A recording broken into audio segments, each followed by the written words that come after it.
Join করেছে। Yes, I am from Bangladesh. তারা আমার ভাষা শুনেই তারা বুঝতে পারছে আমি বাংলাদেশ। তারা জিজ্ঞাসা করছে, when I speak in Bangla you recognise my language, how can you recognise?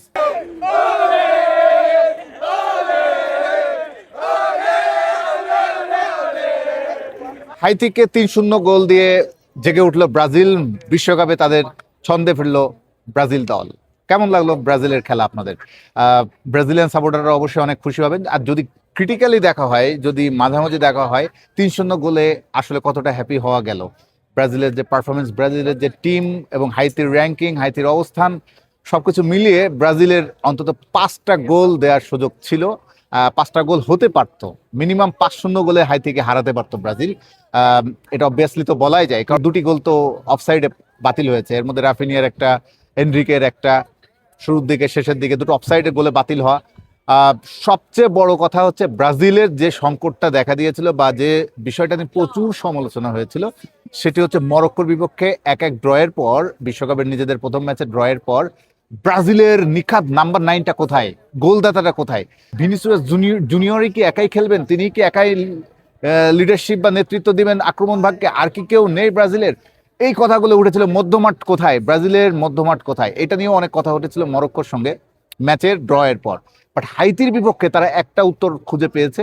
তাদের নিখাত নাম্বার 9-এর একটা সন্ধান, বা সন্ধান বলবো না, নিখাত নাম্বার 9-এর যে সমালোচনা হচ্ছিল সেটার উত্তর বোধহয় তারা দিতে পেরেছে। বিশেষ করে মাথিয়াস কুনিয়ার অসাধারণ পারফরমেন্স। কুনিয়ার যে ম্যানচেস্টার ইউনাইটেডের এই ফরওয়ার্ড, তিনি যে পারফরমেন্স উপর দিয়েছেন ফিলাডেলফিয়াতে হাইতির বিপক্ষে, এটা অসাধারণ একটা, ব্রাজিলের অসাধারণ একটা পাওয়া। কার্লো আনচেলত্তির আক্রমণ ভাগ যদি জেগে ওঠে তাহলে প্রতিপক্ষর কি হতে পারে, সেটা হাইতি ম্যাচে ব্রাজিল দেখিয়েছে। তবে ব্রাজিল যেহেতু 5 বারের চ্যাম্পিয়ন, তার আরেকটা শিরোপা এক্সামিশন এসেছে, আরেকটা শিরোপা জিততে চায়, অনেকদিন শিরোপা খরা।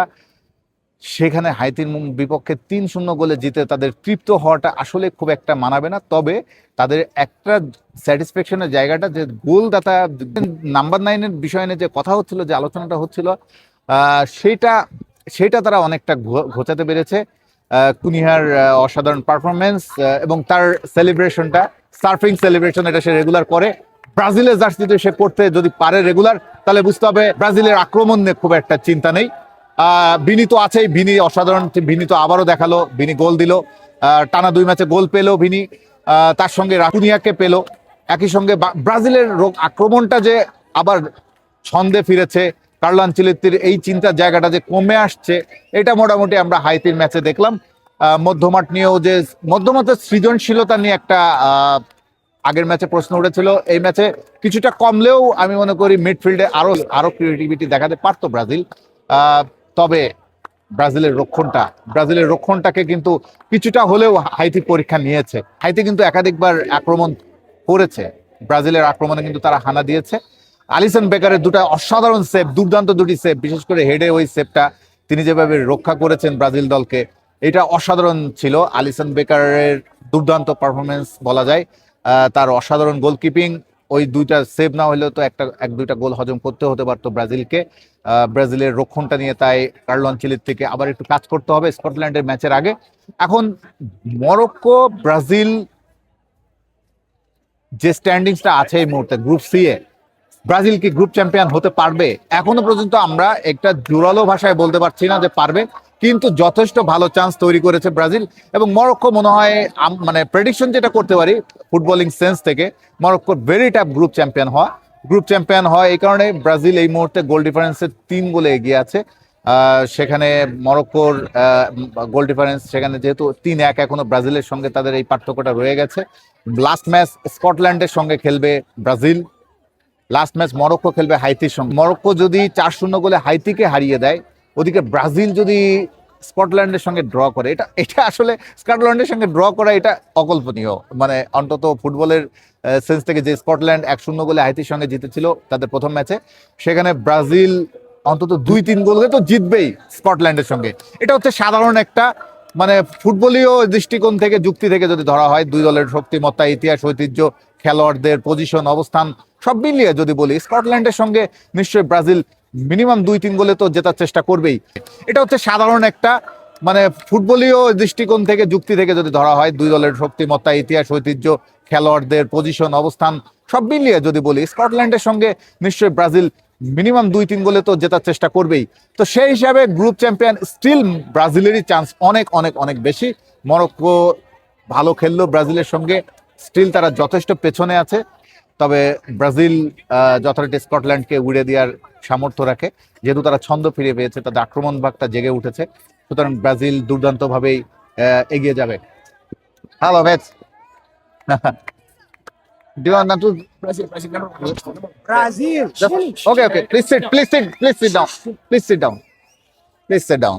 ওকে, আমার সঙ্গে দুজন কয়েকজন ব্রাজিলিয়ান সাপোর্টার আছে, আমরা তাদের কাছে শুনি তারা কি বলে। আমি বিশ্লেষণ করতে করতে হঠাৎ করে তারা আমাদের ভিডিও দেখে জয়েন করেছে। Yes, I am from Bangladesh. তারা আমার ভাষা শুনেই তারা বুঝতে পারছে আমি বাংলাদেশ, তারা জিজ্ঞাসা করছে। আমরা তাদের কাছে শুনি। You can join us. বিশ্লেষণ করতে করতে হঠাৎ করে আমার পাশে বসে পড়েছেন কিছু ব্রাজিলিয়ান সাপোর্টার। আমরা তাদের কাছে একটু শুনি, তাদের ম্যাচ নিয়ে তাদের কথা একটু শুনতে চাই, তাদের কেমন লাগলো, কার পারফরমেন্স ভালো লাগলো। Then who is the best performer in this match? Vinny. But why Vinny. not Cunha? Why not Cunha? No, Cunha did good, but I'm saying like he's just like Vinny, like he has passion. You know, he's always there to win. Okay. Brazil can champion of this group to go to second round of 32. Yeah, no, we got it for sure. We're up there. We're not missing no more penalty this year. We're gonna get that. You know. And you? Oh yeah. Look Yeah, at that. Vinny, number one star player. You know what I'm saying? Only player she knows. Yep. Go Brazil. You're 100% satisfied? Nah, not 100. I'm Not like 100. now. 98%. 98%. Yeah. Yeah. 2 offsides. You know we could do better. Yeah. Yeah. Thank you. আমরা শুনছিলাম Brazilian দর্শকদের অভিব্যক্তি। And what's your reaction about the match? The match was very elegant. We got Vinny scoring the goal, 45th minute. I think it was stoppage time. It was a really good goal. We got that one player with the brace. Brazil was just at their top performance. They could have made more goals, but we still won. It was a 3-0 game. We still won. We're still happy. I love Brazil. I love Vinny, bro.